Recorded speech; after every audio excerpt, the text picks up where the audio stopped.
dia 3 de agosto de 1981, mais ou menos às 20 horas, era uma segunda-feira, minha primeira aula de astrologia. Aí eu abri o caderno e, por alguma força misteriosa, eu escrevi assim: astrologia, meu amor. Eu não sabia muito bem onde é que ia dar isso. Eu sabia que eu não queria me profissionalizar como astrólogo. Por não conhecer a astrologia, eu achava que ela era um conhecimento menor, mas por alguma razão também misteriosa, eu estava lá na aula, estudando. E estava lá o título, que eu mesmo coloquei: Astrologia, meu amor. Bem, meu nome é Sérgio Seixas, do Grupo Terra de Rodar, e eu queria trazer um tema que eu acho muito importante, que é o seguinte: recentemente eu tenho visto alguns podcasts horrorosos sobre astrologia, né? Provavelmente pessoas bem intencionadas, que têm algum conhecimento da técnica astrológica, mas tem uma cabecinha complicada. Então, muitas batatadas, mas ao mesmo tempo coisas assim perigosas. Para quem, por exemplo, está chegando agora na astrologia e entra por essa via, esse viés assim danoso, a pessoa tem uma impressão completamente equivocada desse conhecimento milenar, né? E quem já tem preconceitos de fábrica em relação à astrologia só faz confirmar. Então eu queria trazer alguns tópicos aqui. Você vê, eu comecei a estudar em agosto de 81, já se vão muitos anos, e trabalhar ininterruptamente, trabalhando mais de 4 décadas, direto, sem parar, apaixonadamente, né, com astrologia. Milhares e milhares de clientes e de temas, de assuntos, de indagações, de questionamentos, de dúvidas, conquistas de algumas certezas. E o que fica hoje, no adiantado da hora, o que fica assim para mim, que eu queria compartilhar, que é importante compartilhar? Isso insisto, como uma forma de diálogo a algumas aberrações que eu tenho ouvido recentemente de astrólogos jovens ou não tão jovens assim. Eu falei, gente, eu acho que eu tive o privilégio, né, de ter sido iniciado numa astrologia humanista, onde tem Danny Rudyard, Stephen Arroyo, Liz Green, Robert Hand, como figuras icônicas, figuras que beberam das águas do Jung, né, do Carl Gustav Jung, da psicologia analítica, da psicologia profunda, e a astrologia ela tomou um outro curso a partir da existência do Jung, né, dos arquétipos, dos símbolos, das metáforas, dessa relação do Oriente com o Ocidente, né? E eu posso dizer que, por exemplo, a astrologia no seu berço e vindo ao longo de milênios, a gente chamava de ciência, na boa, sem problemas, ciência. E a partir do século XIX, né, o iluminismo e tudo mais, a astrologia já não é legal que se fale que a astrologia é uma ciência, porque o que ficou como ciência? Ciência é aquilo, quando cai uma maçã da árvore 1000 vezes, 10.000 vezes, 50.000 vezes, a gente pode fazer uma lei da gravidade. Mas, por exemplo, quando a gente tem no mapa natal Marte na primeira casa, a gente não pode dizer que quem tem Marte na primeira casa vai ser um boxeador, né? Tampouco vai ser um policial, tampouco vai ser um bombeiro, tampouco vai ser um açougueiro. Repara, uma maçã cai da árvore 1 milhão de vezes, eu acho que tem alguma força que puxa essa maçã para o centro da Terra. A gente pode chamar de essa ação da gravidade. Mas quando Marte está na casa 1, e dependendo do signo que se encontra, e dependendo dos ângulos que esse Marte faz com outros planetas, eu não posso afirmar que quem tem Marte na primeira vai ser um bombeiro, um policial, um atleta. Pode ser um artista plástico, pode ser um dançarino, depende se o Marte está em peixes. Enfim, então eu encho a boca para dizer que a astrologia não é uma ciência. né? Especialmente se o parâmetro for do iluminismo para cá. Tá? Porque se for para antes, até antes da própria Idade Média, ciência sim, mas o tema não é esse. Não vou gastar meu precioso tempo, nem o vosso precioso tempo, em ficar aqui fazendo cara de braço, ciência não é ciência, é bobagem. E também tem outros que dizem que é pseudociência, gasta saliva toda, gente, não é ciência, ponto.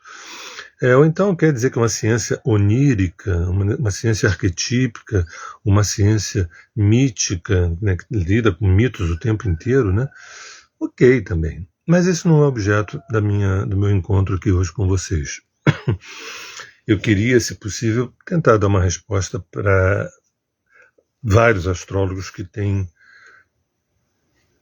aprendido astrologia e ensinado astrologia num berço muito complicado. Por exemplo, o que eu aprendi nessas mais de 4 décadas de ofício com a astrologia? Primeiro ponto é que é um conhecimento vastíssimo para que a pessoa se perceba, se sinta, se veja, se olhe, a pessoa se conscientize dela mesma. Um processo de autoconhecimento, processo de conhecimento de si. Você vê, a gente tem os 12 signos, nós somos filhos do sistema solar, nós nascemos num sistema solar onde, do ponto de vista antropocêntrico ou do ponto de vista geocêntrico, né, digamos que a gente esteja parado aqui, o Sol, ao passar por cada signo ao longo do ano, está sendo dito claramente que no nosso processo de individuação, ou por outra, de nós nos tornarmos indivíduos, atende a 12 etapas. Áries, Touro, Gêmeos, Câncer, Leão, Virgem, Libra, Escorpião, Sagitário, Capricórnio, Aquário e Peixes. Essa é a primeira dica do manual para quem nasce aqui nesse corpo físico na Terra. Ou seja, no processo de autoconhecimento através do mapa, eu sei que esses 12 signos são 12 etapas do processo do meu despertar. E também vou percebendo que existem 10 planetas, e esses 10 planetas, a gente vai chamar Sol e Lua de planeta, embora a gente saiba que Sol é estrela e Lua é satélite, mas grosso modo a gente chama de planeta. Esses 10 planetas, eles mexem com instâncias psíquicas que estão dentro de nós, de todos nós. Fala da pulsão do Sol, pulsão do Marte, pulsão da Vênus, pulsão do Mercúrio, pulsão de Urano. Ou seja, não são tão somente planetas que estejam lá no alto, eles estão dentro da psique. Terceiro, a gente quando pega esses 12 signos e divide por 4, a gente encontra, e divide por 3, na verdade, a gente encontra 4 quadrantes. Primeiro quadrante, casa 1, 2, 3. Segundo quadrante, casa 4, 5, 6. Terceiro quadrante, 7, 8, 9. E o quarto quadrante, 10, 11, 12. Cada quadrante mexe com um tema existencial. Primeiro, sobrevivência. O segundo, a importância dos afetos. A terceira, a importância do caminho, né, do sentido. O quarto, a transcendência. Esses 4 quadrantes, eles mexem. Eu preciso cuidar da minha sobrevivência. Eu preciso cuidar dos meus afetos. Eu preciso saber qual é o sentido dessa minha vida. E, cumprindo essas etapas, o quarto quadrante vai falar sobre não só a transcendência, como o legado, aquilo que eu deixo, aquilo que eu compartilho. Então, isso só para ser muito sintético, o primeiro ponto que eu queria abordar é essa biblioteca chamada carta natal, mapa astrológico de uma pessoa, onde o conhecimento de si, o autoconhecimento é vertiginoso. Você sabe que no processo terapêutico, que eu prezo muitíssimo o processo terapêutico, eu acho que todos nós deveríamos fazer terapia, o paciente chega no consultório e se ele ficar mudo, calado, não tem conversa, não tem história, não tem desenvolvimento. Então, no processo psicanalítico e psicológico, você tem que falar da sua história, falar das suas questões e tudo mais.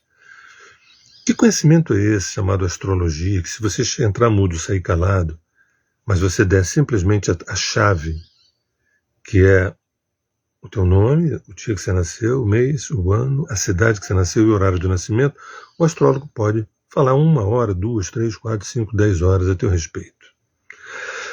No meu ponto de vista, jamais dizendo, olha, vai acontecer isso, vai acontecer aquilo, essas bobagens todas, não. Mas vai falar de estruturas, de recursos, de dons, de talentos, de dificuldades, de resistências, ou seja, vai colocar na tua frente uma quantidade de informações a teu respeito que, via de regra, teus familiares não têm, e, via de regra, muitos dos terapeutas também ainda não tiveram tempo de ter essas informações todas. Então, a primeira coisa que, quando eu penso na astrologia, é um processo de profundo conhecimento de si. O que isso encurta é enormes caminhos, enormes tentativas profissionais, afetivas, espirituais. A gente vai um jogo de tentativas de erros e acertos, quando na verdade o mapa natal fala assim, olha gente, olha só, você tem algumas opiniões a teu respeito, você tem algumas autodefinições, mas deixa eu falar um pouquinho sobre a tua natureza, a tua essência, que está impressa no céu. Lembra de Hermes, né? Assim em cima como embaixo. A gente olha lá para cima, no dia que você nasceu, na hora exata, para falar de você aqui. A astrologia jamais deve ser vista como determinista. Nós temos um arbítrio, esse arbítrio não é gigante, ele não é gigante, mas é o suficiente. A gente tem um arbítrio suficiente para transformar tudo aquilo que é necessário para o nosso autodesenvolvimento, para o nosso crescimento. Quando a gente quer usar o arbítrio para mudar coisas que para o nosso ego é importantíssimo, mas que para a nossa alma não é, esse arbítrio não vai rolar. Então a gente tem um arbítrio modesto ou modestíssimo, mas é mais do que o suficiente para a gente se iluminar, para a gente despertar. Então quando a gente tem essas informações da carta natal, a gente tem parâmetros, um GPS, uma bússola, para que a gente possa se situar para além da gente ficar refém de experiências empíricas. Né? Olha, casei, deu errado, me separei, não sei se eu aprendi o suficiente, eu acho que não, porque eu estou repetindo o segundo casamento, os mesmos problemas do primeiro. Né? Meu trabalho, eu trabalho com essa coisa porque me dá o meu sustento, mas isso não me realiza, eu também não sei o que me realiza, sabe? E essa ladainha que a gente ouve há alguns milênios, a astrologia, ela bota na tua frente o caminho. Um segundo ponto importante que essa mesma carta natal, esse mesmo mapa natal fala, é sobre por onde você andou em outras encarnações.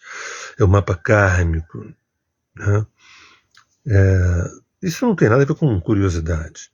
Porque que escolhas você andou fazendo num passado kármico que fez com que você chegasse aonde chegou e atraísse o que você atrai? Tem gente que quer entender a relação com grana. Por que eu não consigo fazer grana? Por que eu tenho o dedo podre em relação à escolha de uma mulher ou de um homem? Né? Isso não é raro. Né? E evidentemente que a gente pode chamar, olha, tem uma certa incompetência tua, mas essa incompetência ela não é nova.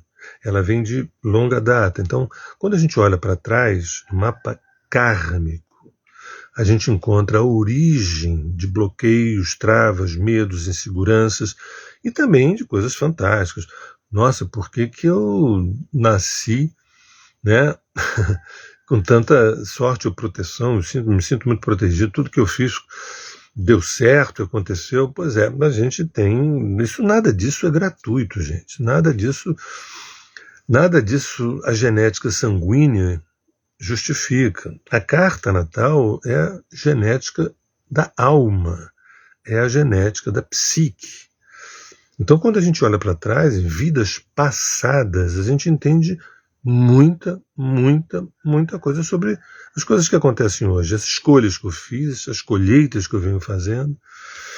Nossa, a coisa está ficando profunda, né? E vai ficar mais profunda. Uma terceira coisa que eu quero falar é a astrologia dármica, é o mapa dármico. Também, a partir da carta natal, horário de nascimento, data de nascimento, a gente olha para o mapa e a pessoa pode perguntar: para que eu nasci? O que eu estou fazendo aqui? Nesse planeta, nesse corpo, nessa vida, enfim. E o mapa astral ele tem obrigação, a carta natal tem obrigação de mostrar qual é o teu caminho. Né? Mostrar o teu caminho com C maiúsculo. Né? o teu propósito, o teu dharma, a tua missão, a lei que rege os teus passos. Repara que eu estou aprofundando. Por que eu estou fazendo isso? Lembrando que isso é uma espécie de resposta a alguns podcasts que eu tenho ouvido recentemente, assim, desastrosos, de astrólogos, possivelmente bem intencionados, falando batatadas desse conhecimento milenar, que às vezes eu gosto de encher a boca e dizer que é um conhecimento matricial, talvez o conhecimento primordial. Antes da astronomia, né? Porque quando Hermes lá atrás, ou quando Thoth lá atrás diz assim em cima como embaixo, quer dizer o seguinte: você quer conhecer a tua alma? Olhe para o teu céu, o céu que te pariu. E nesse mapa dármico, a gente responde essa pergunta: qual é a minha missão aqui na Terra? Para que eu nasci? Qual é o meu objetivo? Qual é o meu propósito maior? E aí a gente avança, mas dá para avançar mais? Já não está de bom tamanho? Tá de bom tamanho, sim, está de bom tamanho, mas dá para avançar mais. Mas a astrologia ainda pode me dizer mais alguma coisa? Já falou a respeito de quem eu sou. Muitas das coisas que foram ditas eu não conseguiria te dizer, eu teria que viver mais anos para poder, isso me foi antecipado para eu poder checar na verdade. Depois ousou dizer de onde eu vim do ponto de vista kármico, eu comecei a compreender uma série de coisas que acontecem na minha vida hoje. Depois agora me diz para onde eu deveria estar indo, né?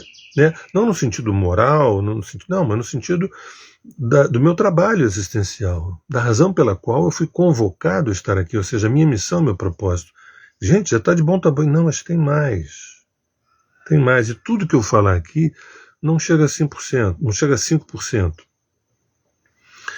Um quarto ponto é a exoastrologia, que é uma astrologia, eu posso dizer, entre aspas, novíssima, para essas eras que estão batendo na nossa porta.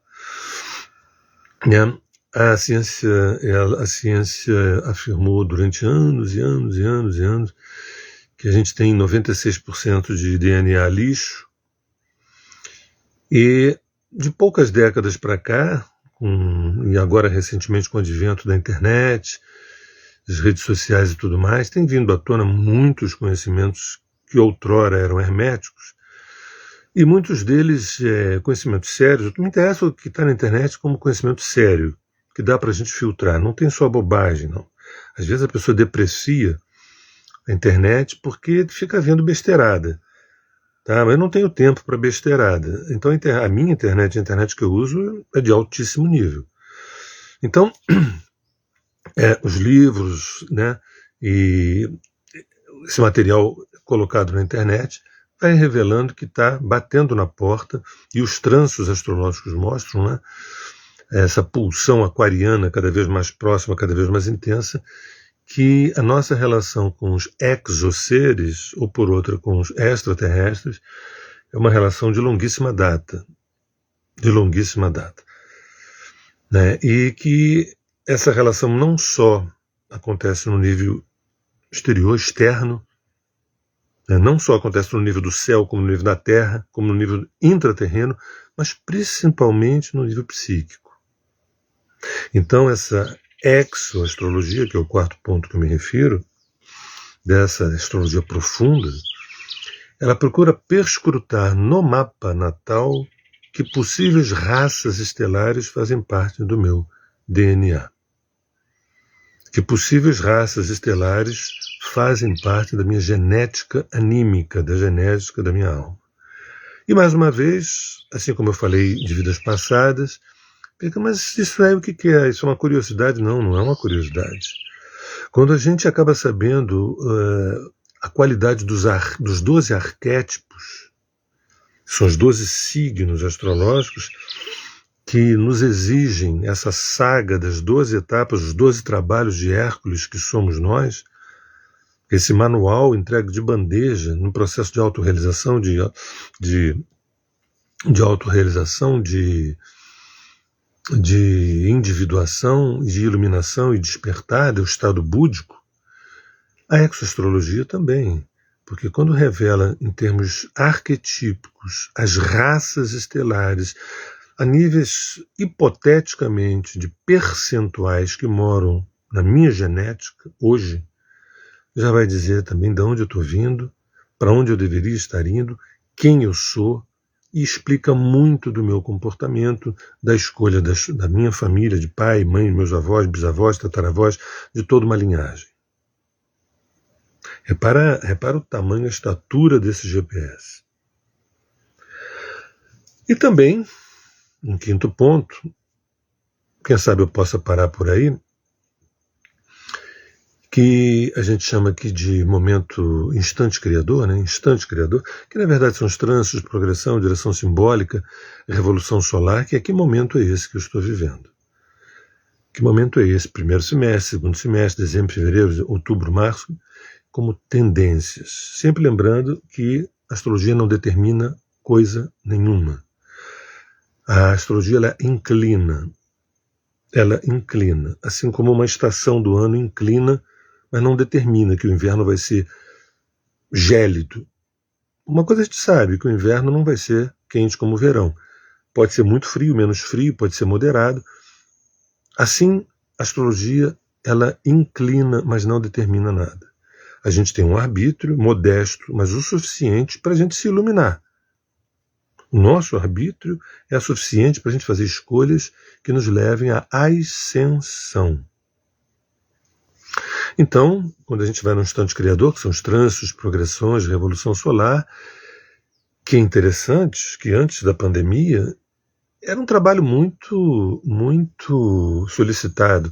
Como é que está meu ano? Como é que está meu ano? Como é que está meu ano? Né? E eu sempre trabalhei aliado à psicologia junguiana, a psicologia analítica, a psicologia profunda, a espiritualidade, não a religião, eu não tenho nenhuma religião, mas a espiritualidade. Então todo o meu arcabouço conceitual, olhando para os meses vindouros, eram fundamentados em coisas muito profundas. Nada, vai acontecer isso, vai acontecer aquilo. Isso daí, inclusive, gera karma para quem faz. Alguém que diz assim, vai acontecer isso, vai acontecer aquilo.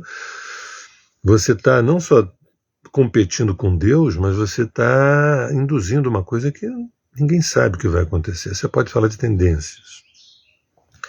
Bem, insisto que toda essa minha fala foi mais uma indignação minha em relação a alguns vídeos, alguns podcasts que eu tenho assistido de astrólogos falando coisas do arco da velha, ou seja, um processo reducionista ao extremo. E vou terminar dizendo uma coisa assim, num dos podcasts que eu assisti, a pessoa disse assim, a maioria das pessoas procura astrologia para saber se vão casar, né?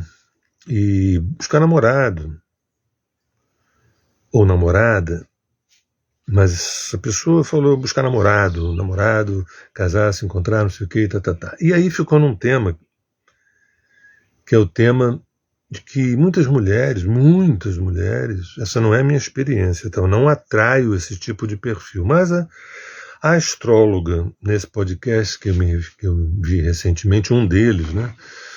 Ela disse assim, não, as mulheres querem saber se serão corneadas, se serão chifradas. E o cara perguntou, mas dá para ver isso no mapa? Dá para ver isso no mapa, sim. E aí gastou-se um bom tempo falando de astrologia como a arte de perceber, de ter a certeza se a mulher ou se o homem vão ser chifrados. E eu fiquei assistindo até o final esse negócio. Eu tinha tido uma indicação assim, olha, esse é um podcast bem ruim, mas não era ruim, era devastador. E ficou nesse assunto, né? Descobrir se a mulher é corneada, se o marido é chifrado, mas eu vou, sem sair do assunto, eu vou colocar um pouco de mel puro na boca de vocês que estão aí. Talvez essas coisas nunca tenham sido ditas, né? Pois é, estão dizendo aqui, né? Acabei de receber um vídeo também, achei estranho. Pois é, né? Daniel colocando. Eu vou me atrever a colocar um pouco de mel puro na boca de vocês, que é o seguinte. A propósito desse assunto de casamento, namoro, paixão, desejo, rejeição, abandono, eu acho que é um tema maravilhoso, é um tema. Eu e Lígia nos ocupamos disso desde a década de 90. Desde a década de 90 a gente se ocupa com o ciclo Amor Singelo, usando a astrologia, não usando a astrologia e tudo mais. Mas o que eu queria é falar usando a astrologia. Tem um trabalho que eu não mencionei, poderia ser um sexto tópico aqui, que é a sinastria. A sinastria é a arte de comparar os dois mapas, ou o mapa do João com a Maria, ou o mapa do João com o João, ou do João, perdão, do João com o Henrique, ou da Maria com a Renata, enfim. O que está em pauta não é a questão de gênero, o que está em pauta são dois seres humanos buscando amor, buscando afeto, essa coisa toda. Então, pasmem, no mapa natal, né, não raro eu ouço assim, a pessoa fala assim, eu acho que eu tenho o dedo podre, meu Deus, me deu um azar, eu estou com uma pessoa muito parecida com meu pai, eu estou com uma pessoa muito parecida com meu ex-marido, não, eu busquei uma pessoa oposta à minha mãe. Gente, que repertório esse, hein? Que repertório chinfrim, hein? Que repertório chinfrim. Eu não posso desqualificar esse repertório porque eu sei que é uma instância da psique, é uma instância da psicologia, né, poder abordar isso. Porém, eu queria colocar o que eu estou chamando de mel na boca de vocês, que é o seguinte. Vocês sabiam que o mapa natal, o mapa astral, ele pode responder algumas perguntas. Chega a mulher, né, e faz assim, olha para mim no meu mapa qual é o perfil de homem que encaixa na minha alma. Não tem nada a ver com esse ou com aquele signo. Eu sou de peixe, será que combina com touro? Eu sou de câncer, será que combina com leão? Eu sou de... Nada dessa simplificação extremadíssima. Não.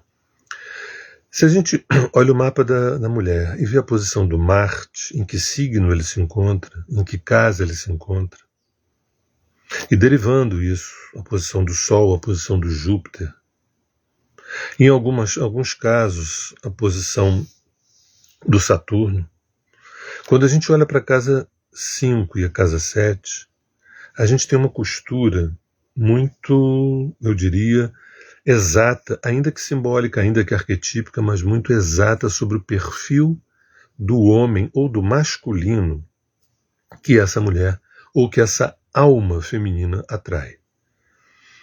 Mas, Sérgio, você está falando uma coisa maravilhosa. Isso cortaria um tempo enorme. Deixa eu ver se eu entendi o que você quis dizer. Que na minha carta natal você pode escanear o perfil, não físico, mas o perfil da essência, da alma, da natureza desse homem que eu atraio. É disso que eu estou falando. E estou falando do inverso também, no mapa do homem. Né?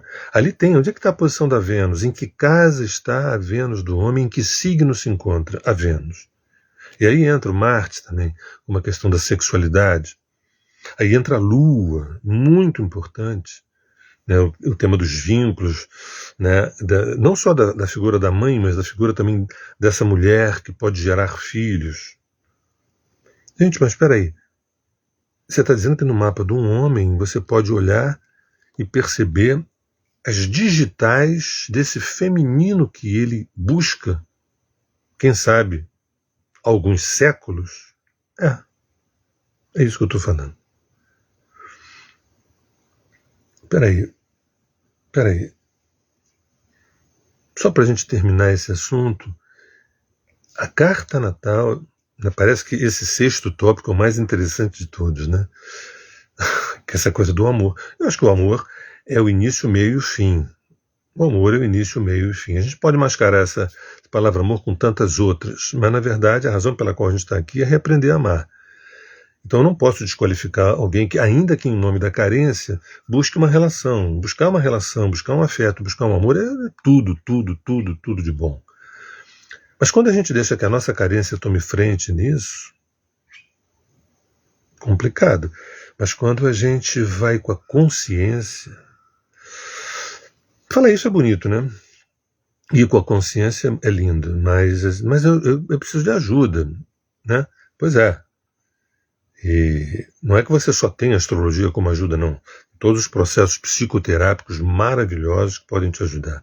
Mas imagina, um pedaço de papel que representa uma parte do céu no momento que você nasceu, olha e diz assim, olha, eu vou te falar o perfil do teu homem. Eu vou falar o perfil da tua mulher, ou o perfil do teu feminino, ou o perfil do teu feminino, do teu masculino, que você não só aquilo que você é, mas aquilo que você atrai. A ponto de pessoas falarem assim, mas espera aí, mas você não está descrevendo o perfil da pessoa que eu estou saindo. Aí eu pergunto, e como é que está a relação de vocês? Mais ou menos, não sei, pois é.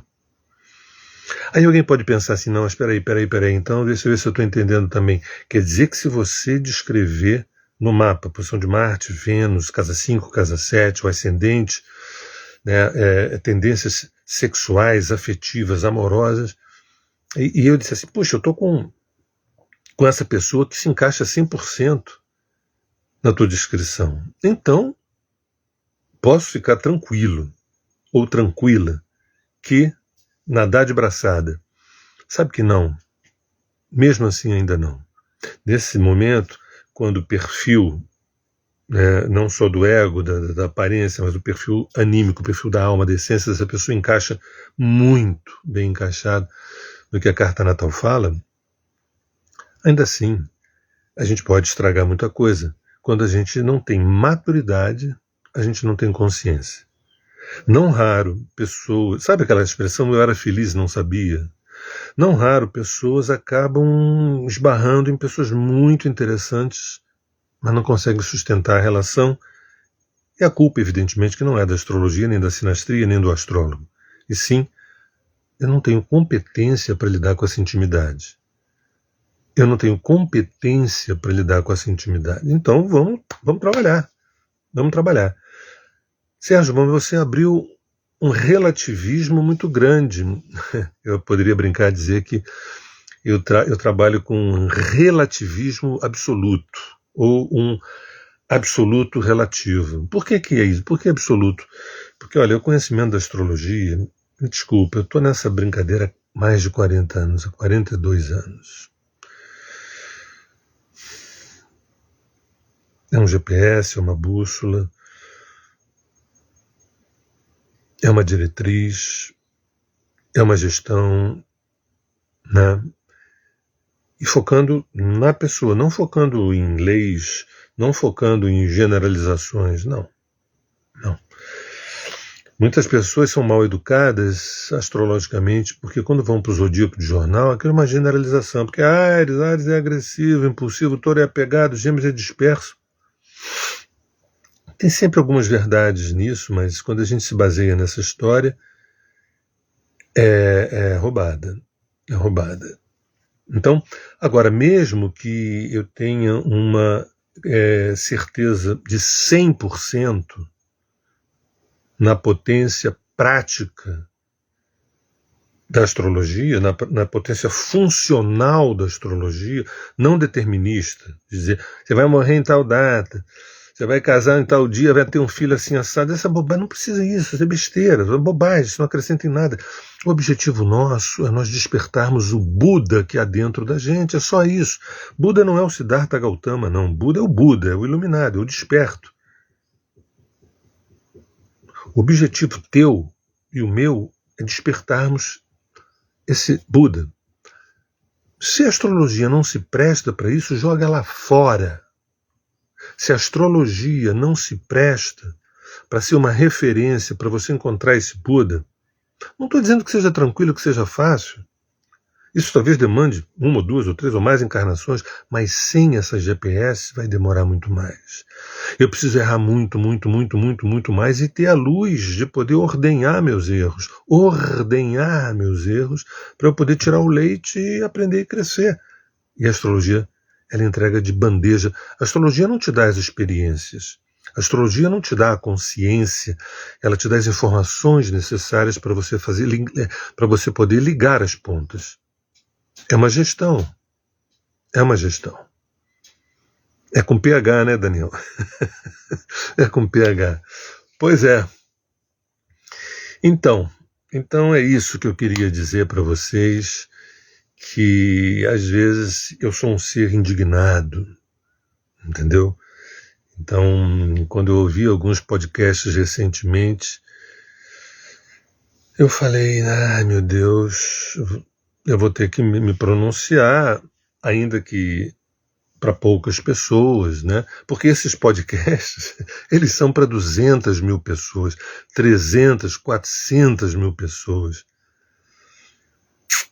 Mas eu estou longe disso, estou no meu caminho, mas também a minha função é a função de compartilhar a minha indignação.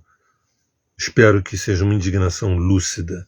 Meu nome é Sérgio Seixas, do Grupo Terra de Rudá. Vamos seguir em frente. Ouçam com carinho essa conversa, que parece um monólogo, mas não é. Né? Enquanto eu falo, estou vendo uma série de comentários aqui, porque mobiliza. Nós estamos sendo manipulados há alguns milênios. Não vamos gastar nosso tempo em falar desse ou daquele governo, não. Há alguns milênios nós estamos sendo manipulados. E a astrologia, ela precisa ser, por parte de quem nos manipula, né, precisa ser desqualificada, desvalorizada, ridicularizada. A astrologia precisa ser depreciada para que o projeto de precarização do humano prossiga. Quando a gente coloca a astrologia no lugar onde de fato ela nunca saiu, que é de uma estatura gigantesca, quem sabe a maior delas, a gente começa a sair da Matrix. A gente começa o processo de despertar esse Buda. Eu afirmo isso, essa é a minha prática, essa é a minha experiência. Não cheguei agora. Estou na pista há muito tempo. Tá? Aliás, é interessante. Eu tenho no meu mapa a conjunção Sol-Urano. Não me ocorreu isso agora. Eu tenho no meu mapa a conjunção Sol-Urano. E hoje, quando eu falo com vocês, dia 8 de maio,